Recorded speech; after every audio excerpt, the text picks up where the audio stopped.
중국 경제, 산업 트렌드, 또 중국 증시에 대해서 알아보는 시간입니다. 차이나TV, 오늘은 미중산업경제연구소 조용찬 소장님과 함께합니다. 어서 오십시오. 예, 안녕하십니까. 중국 증시부터 좀 보면요. 중국 증시도 좀 약하죠. 보면 지난번 고점 3,700, 올 들어 3,700인데 지금은 3,500선입니다. 외국인들이 우리 시장에도 주식을 많이 팔았는데 중국 시장에서도 약한 것들이 외국인들이 좀 매도한 요인이 있습니까? 어떻습니까? 네, 외국인들 같은 경우에는 특별하게 신흥국 증시에서 매도한 흔적은 나타나지는 않고 있는데요. 네. 펀더멘탈이 취약한 터키라든지 브라질 같은 경우에는 환율이 하락하고 외국인들의 매도 흔적은 보이곤 있습니다. 하지만 외국인들 같은 경우에 가장 신흥국에 투자할 때 선진국과 경기 방향이 같으면은 추세적인 매도 사항이 나오지를 않고 있고요. 신흥국에 투자할 때 한머니들은 꼭 지켜야 될 두 가지 원칙이 있다고 합니다. 아무래도 높은 성장률이 기대되는 나라에 투자하겠다는 거죠. 이 때문에 아무래도 리턴을 더 많이 받을 수가 있기 때문에 그렇습니다. 중국이라든지 우리나라 같은 경우는 고성장이 기대되는 상황이고요. 또 한 가지는 펀더멘탈이 예상치 못했던 취약성이 드러날 때입니다. 즉 물가가 상승했을 경우에는 아무래도 경제가 혼란해지고 금융정책 방향을 180도 정도 바꿔야 되기 때문에 성장률이 떨어질 수밖에 없다는 겁니다. 이 때문에 한머니들이 기준으로 삼는 인플레이션율은 5%가 되는데요. 터키 같은 경우는 16.2%고요. 브라질은 6.1%입니다. 우리나라 같은 경우에는 올해 성장률이 무려 4% 이상이 기대가 되고 있고요. 물가는 1.8%에 불과하고요. 또 4월 수출도 41% 정도 증가했기 때문에 아무래도 매도 압력은 조만간에 그치고 다시 순매수로 돌아서지 않을까 보여집니다. 예, 저는 중국만 여쭤봤는데 중국뿐만 아니라 신흥국에서의 그 외국인 투자자들의 최근의 움직임, 투자의 기준을 먼저 말씀해 주셨고요. 중국 증시 아까 여쭤봤는데 중국 증시도 좀 답답한 흐름들입니다. 최근에 추세가 어떤지 중국 시장이 약세를 보이는 이유는 어디 있는 건가요? 네, 중국 증시와 관련해서는 네. 우리나라 주식 투자가들이 벤치마크를 삼고 있는 MSCI 차이나 지수 같은 경우에는 네. 지난 2월 17일 고점을 기록한 이후에 20% 넘게 지금 하락해 있는 상태입니다. MSCI 차이나 지수 같은 경우는 워낙 변동성이 큰 지수다 보니까 2000년 그 3월 달 코로나 쇼크 이후의 상황을 보면은 이때도 20% 넘게 하락을 했지만 불과 몇 개월 만에 다시 최고치를 기록하기도 했는데요.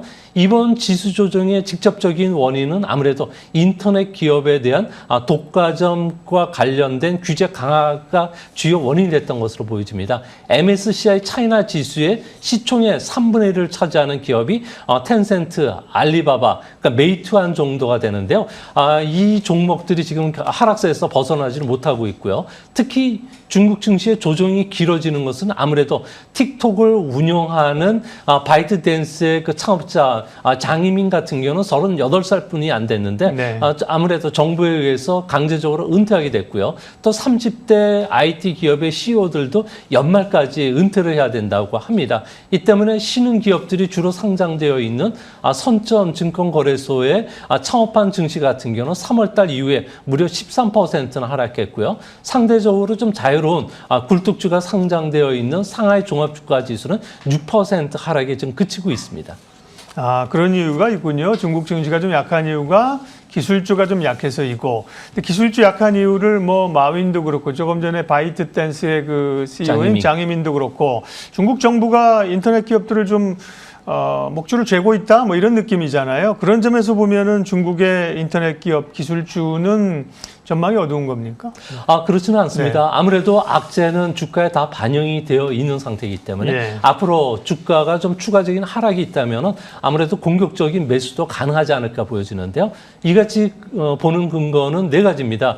중국에서도 디지털 트랜스포메이션 사회로 빠르게 진행이 되고 있고요. 또 AI라든지 클라우드형 소프트웨어 제공 서비스뿐만 아니라 전기 자동차라고 하는 미래 산업을 바꾸는 기술 분야의 톱 플레이어들 같은 경우에는 기업 실적들이 상당히 좋게 나오고 있습니다.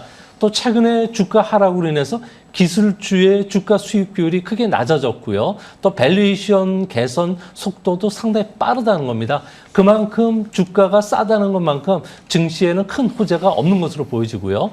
특히 시주석 같은 경우는 내년도에 당대에서 영구 집권을 위한 초석을 다져야 됩니다. 이 때문에 7월 1일 공산당 창당 100주년 행사 그리고 내년 2월 동계 올림픽까지는 중국 정부가 여러 가지 호재를 내놓을 것으로 보여지는데요. 아무래도 규제 완화뿐만 아니라 미국에 맞서서 반도체라든지 배터리의 독자적인 공급망 확대와 관련된 구체적인 조치들이 나올 것으로 보여집니다. 이 때문에 나스닥 100 지수가 반등하는 시점에서는 아무래도 중국과 관련된 차이나 지수도 반등하지 않을까 보여집니다.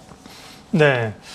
최근에 주식시장은 약했지만 중국 증시에 대해서는 비교적 긍정적인 관점을 유지하고 계신데요. 근데 보면 저희도 이게 차이나 TV를 하는 이유가 중국 증시를 무시할 수 없다. 그다음에 앞으로 중국의 영향력 봐야 되기 때문에 뭐 서학 게임도 있지만 뉴욕 증시뿐만 아니라 중국 증시도 봐야 된다고 하는데 아직은 그렇게 기대만큼은 중국 증시에 적극적으로 국내 투자자들이 나서지는 못하고 있어요. 그런 이유는 어디 있는 걸까요? 아무래도 개인 투자가들 입장에서 봤을 경우에는 상수한 시코노믹스가 발동이 되고 있기 때문에 그렇습니다.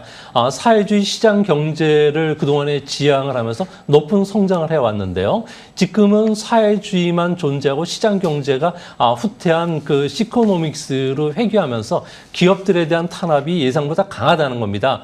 시대의 착오적인 규칙이 중국의 기술 혁신을 질식 상태로 몰아넣고 있다는 마인의 발언 이후에 아무래도 그 IT 기업에 대한 압박이 심해지고 있는데요. 그 중에서도 식품 배달 업체인 메이투안 같은 경우에는 당국으로부터 반독점 조사를 받고 있습니다. 내용이 상당히 황당한데요. 네. 식당에 지불하는 수수료가 너무 낮다. 그리고 배달원이 비정규직으로 채용하면서 사회보험료를 적당히 부담하지 않았다. 또 신선식품의 딜리버리가 다른 상인의 이익을 파괴하고 있다는 고무줄 공정거래법을 적용하고 있다는 건데요. 소비자에게 혁신적인 서비스를 제공하는 B2C 업체에 대한 제재가 어느 정도 해제되는 시점이 주시장의 그 중국물과 관해서 투자를 확대시켜야 되는 시점이 되지 않을까 이렇게 보여집니다.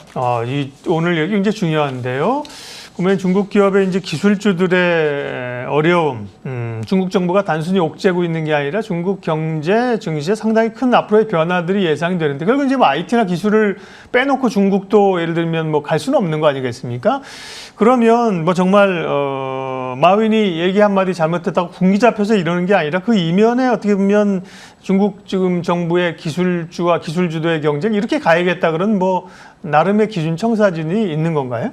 네, 중국 정부 같은 경우는 알리바바라든지 텐센트와 같은 디지털 플랫포머들 같은 경우에는 AI라든지 클라우딩 컴퓨팅과 같은 첨단 기업으로 탈바꿈 시키겠다는 거죠. 이래서 디지털 중국을 이끌어 나가는 방향을 지금 설정하고 있는데요.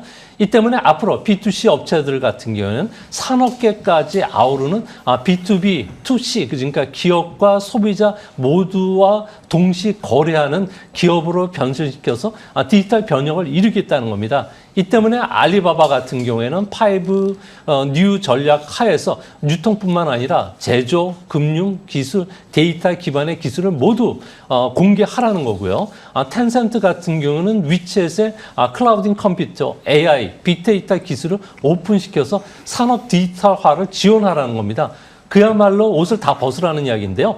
디지털 포머들이 갖고 있는 핵심적인 경쟁력이 블록체인이라든지 AI, 보안, 그리고 사물 인터넷, 클라우드가 되는데 여기에 얼굴 인식 기술, 디지털 결제 기술, 그리고 고객 데이터, 구매 예측, 소비자 예측, 또 면담 내용까지 공유하라고 하고 있기 때문에 기업들 입장에서 봤을 경우에는 양들처럼 당의 지시를 잘 따르라는 지시이기 때문에 아무래도 이 부분이 걸림돌이 됐지 않았나 이렇게 보여집니다. 네. 그런데 이게 기업이라고 하는 게 특별히 기술 기업들은 뭐 정부가 계획한다고 해서 계획 경제로 가는 게 아니잖아요. 창의력과 함께 도전 정신 이런 게 있어야 되는데 와, 중국 정부가 그렇게 끌고 갈 수 있을까라는 고민도 있고 중국의 IT 기업들이나 스타트업의 CEO들도 상당히 고민이 있을 것 같아요. 뭐 집단적인 반발이라든지 그런 움직임은 없습니까? 네, 아무래도 그런 움직임들이 많이 일어나고 있었는데요. 마인이 노를 선언하면서 IT 기업들의 반발이 상당히 심해졌다고 합니다. 이 때문에 그 마인을 비롯해서 레노버 그리고 바이두와 같은 디지털 산업을 대표하는 CEO들이 모여 있는 타이산콰이, 그러니까 우리말로 태산회라고 있는데요. 이것이 갑작스럽게 해산 결정이 내려졌다고 합니다. 중국에서는 모난 돌이 정에 맞는다. 돼지는 살찌는 것을 두려워하고 사람은 이름이 알려지는 것을 경계하라는 이야기가 있고요. 권력에 맞서지 마라. 당에 대항하지 말라는 경우까지 있다고 합니다. 아무래도 중국에서는 고메이 창업자인 황강희 그리고 덩샤오핑의 손녀 사인 안방보험의 우샤오이 그리고 하이난 항공의 왕전 회장 같은 경우는 말로가 상당히 비참하게 끝났는데요. 네. 이 때문에 그 테크 기업들 같은 경우는 CEO 자리를 박탈을 하는데도 항의를 못했던 것은 아무래도 네. 작년만 하더라도 48개 테크 기업들의 경영권을 뺏었고요. 중국 정부가 또 158만 개 민영 기업에 당위원회가 설치가 되고 있기 때문에 이미 민간 기업이 당에 의해서 움직이는 사회가 됐기 때문에 그렇습니다. 그러면 당분간은 중국 투자자들은 국영제 주식에 집중하는 게 좋을까요? 네, 아무래도 국영제주가 실적도 호전이 되고 있고요. 네. 또 1분기 실적을 보면 경기 민감주라든지 수출 관련주들의 호조세가 지금 뚜렷해지고 있습니다. 1분기 중국의 GDP 성장률은 무려 18.3%가 나왔는데요. 이 때문에 이거와 관련된 철강이라든지 자동차, 관광과 같은 일부 지수들은 계속 상승 흐름을 보여주고 있는데 특히 우리가 좀 주목해서 보셔야 될 점은 중국의 브랜드 차종의 재고가 거의 지금 없다고 합니다. 특히 전기 자동차라든지 하이브리드 자동차, 연료 전기 자동차와 관련해서는 중국 정부가 적극적인 보급 정책을 쓰고 있고요. 이 때문에 6대 도시 같은 경우에는 현재 전기 자동차를 비롯한 신에너지 자동차 판매가 20% 증가하는데 4월 달하면 무려 190% 정도 증가를 했다고 합니다. 이는 상하이를 비롯해서 주요 도시들 같은 경우는 자동차를 살 때 번호판을 보통 1,600만 원에서 500만 원 정도에 구입을 하는데 이 비용을 면제시켜주고 있기 때문에 그런데요. 이 때문에 바이두라든지 샤오미, 화웨이 같은 IT 기업들도 자율주행 자동차 시장, 전기 자동차에 속속 뛰어들고 있기 때문에 앞으로 전기 자동차와 관련된 배터리를 비롯해서 각종 센서, 카메라, 안테나, 전장 디스플레이와 관련된 공급망 구축과 관련된 수혜주들이 많이 나오지 않을까 보여집니다. 네. 도쿄올림픽이 올여름인데 사실 좀 불안하거든요. 개최할지. 그러면서 이제 내년 베이징 올림픽까지도 이제 보이콧 내지는 잘 개최될까 이런 우려가 있다고 하는데 그 얘기는 오늘은 시간상 못하겠고요. 다음에 기회가 되면 그 부분 또 집중적으로 좀 얘기하도록 할게요. 차이나TV 오늘 미중산업경제연구소 조용찬 소장님과 함께했습니다. 고맙습니다.